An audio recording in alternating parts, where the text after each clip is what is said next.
Chers compatriotes, bonjour. Le capitaine Moussa Dadis Camara sort de son silence pour s'attaquer au journaliste Cheikh Yérim Seck sur un plateau qui lui a été arrangé par le CNRD. Il présente ce dernier comme quelqu'un qui avait tenté de l'escroquer à hauteur de 500 000 $, dans le but de redorer son image ainsi que celle de son régime, de son pouvoir à l'époque. Les faits remontent à 2009 et nous avons tous vu Dadis à l'époque évoquer cette affaire dans un de ses shows, communément appelé Dadis Show. Je m'en souviens encore comme si c'était hier. Mais là n'est pas la question, chers compatriotes. Là n'est pas la question, je dis bien. La question principale est la suivante. Pourquoi le capitaine Dadis prend-il la parole maintenant? Et pourquoi le faire sur un média qui a été fermé par le CNRD en Guinée? Je veux parler ici d'Espace TV, dirigé par M. Lamine Guirassy. Pourquoi c'est maintenant qu'ils ont choisi de le faire? Depuis qu'il a été gracié par Mamadi Doumbouya. Chers compatriotes, aucun homme n'est naïf. Nous voyons tous la vérité, mais certains ont choisi le mensonge par nécessité existentielle.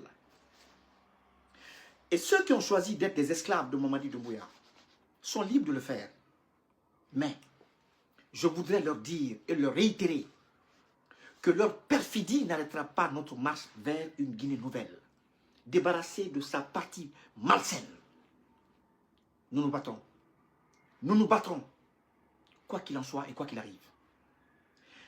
Pourquoi est-ce seulement après les révélations de Cheikh Yérim concernant la disparition des membres de nos familles, de l'assassinat de plusieurs citoyens guinéens, que le capitaine Dadis s'exprime sur Espace TV pour le discréditer? Pourquoi? Pourquoi maintenant?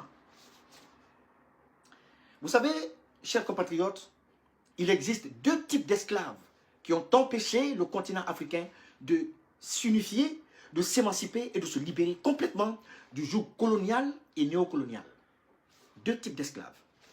Il y avait des esclaves domestiques, c'est-à-dire des dirigeants vassaux qui mangeaient à la même table que le maître. Et répondaient « oui patron, oui patron ».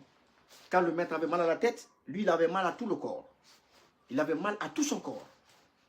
Il y avait aussi des esclaves à talent, c'est-à-dire des artistes et des journalistes qui avaient du talent et qui faisaient l'apologie du diable pendant que nos peuples saignaient et mouraient. La nouvelle posture du capitaine Moussa Dadis Camara et de Lamine Guirassy incarne selon moi parfaitement ces deux types d'esclaves. L'esclave domestique et l'esclave à talent qui sert à faire l'apologie du diable. Mon capitaine, c'est ainsi que vous avez choisi de cracher sur les victimes du CNRD? Est-ce ainsi que vous avez décidé de dire à nous autres, victimes de ce régime barbare, que vous vous en foutez des membres de nos familles, que des mineurs soient enlevés de force sans qu'une seule enquête ne soit ouverte, que vous vous en foutez des 200 victimes du stade de Sérékoré, mon capitaine? Pourtant, sous votre magistère, il n'y avait pas de kidnapping d'enfants. Non, je ne m'en souviens pas. Il n'y avait pas d'enlèvement d'opposants. Sous votre magistère, il n'y avait pas d'achat de conscience. Vous parlez de 500 000 $ que M. Yérim vous aurait demandé. Nous parlons de la vie de nos enfants, de nos pères, de nos mères, de nos frères et de nos camarades. Mon capitaine, pensez-vous que c'est le moment? Pensez-vous que le moment est bien choisi pour vous de vous exprimer ainsi? Prétendez-vous encore gouverner ce pays? Avez-vous déjà oublié ce que vous m'avez dit lorsque vous m'avez invité à venir vous voir à la maison centrale? Vous m'avez demandé de vous aider. Et je l'ai fait. Je suis allé voir Mamadi Doumbouya après notre rencontre pour plaider votre cause. Je ne mens pas. Vous savez que je ne mens pas. Sur mes ancêtres, vous savez très bien que je ne mens pas. C'est d'ailleurs ce jour que Mamadi m'a informé que votre famille se trouvait en France grâce à lui et qu'il vous envoyait une somme de 30 000 $ chaque mois. Mais ici, il ne s'agit pas de vous ni de votre famille, mon capitaine. Il s'agit de la Guinée, notre patrie commune. Et ce n'est pas parce qu'un président vous accorde des faveurs que vous devez devenir sa marionnette pour défendre l'indéfendable.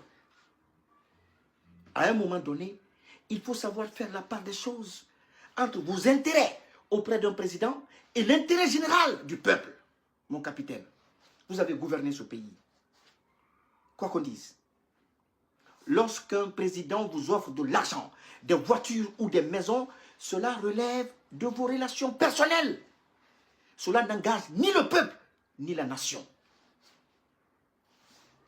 Mais dans ce pays, tout semble être confondu. Dans notre pays. Parce qu'un président vous a accordé des faveurs, vous décidez de le soutenir en toutes circonstances, sans discernement. Quels que soient les crimes commis contre le peuple. Emprisonnement d'opposants, à tort. Atteinte aux droits de citoyens. Enlèvement des mineurs ou autres dérives. Vous choisissez, malgré tout, de le défendre. À un moment donné, il faut distinguer la loyauté personnelle de la responsabilité envers l'intérêt général, mon capitaine. Vous êtes descendu trop bas, mon capitaine. Le silence était mieux. Vous avez été jugé pour le massacre de 158 Guinéens qui manifestaient contre votre élection le 28 septembre 2009. Tandis que vous défendez des personnes qui ont éliminé directement et indirectement plus de 500 personnes depuis qu'ils sont à la tête de notre pays. Qu'est-ce qui n'a pas marché, mon capitaine? Qu'est-ce qui n'a pas marché, mon capitaine? Encore une fois, Cheikh Yérim Seck n'a rien inventé et n'a rien exagéré. D'ailleurs, pour votre gouvernement, il a été contacté, je parle de Cheikh Yérim Seck, il a été contacté par le procureur de la Cour pénale internationale afin de produire un mémo sur les crimes graves qui ont été commis par le CNRD. Et nous allons l'accompagner. Dans ce travail, nous lui fournirons toutes les informations complémentaires nécessaires pour faciliter ces enquêtes.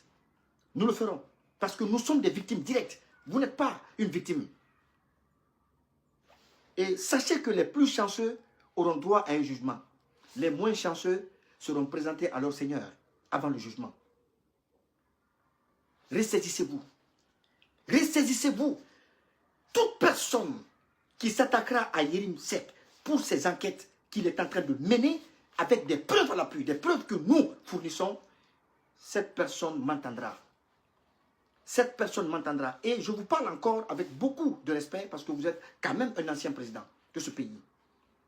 Je vous parle avec beaucoup d'égard parce que vous êtes un ancien président quand même. Mais ressaisissez-vous. Ne tombez pas bas à cause des petits privilèges que Mamadi vous fait. Mamadi veut entraîner toutes les personnes de valeur dans sa folie. Il veut entraîner toutes les personnes de valeur de ce pays-là dans la boue. Y compris vous. Ressaisissez-vous, mon capitaine. La patrie ou la mort, nous vaincrons.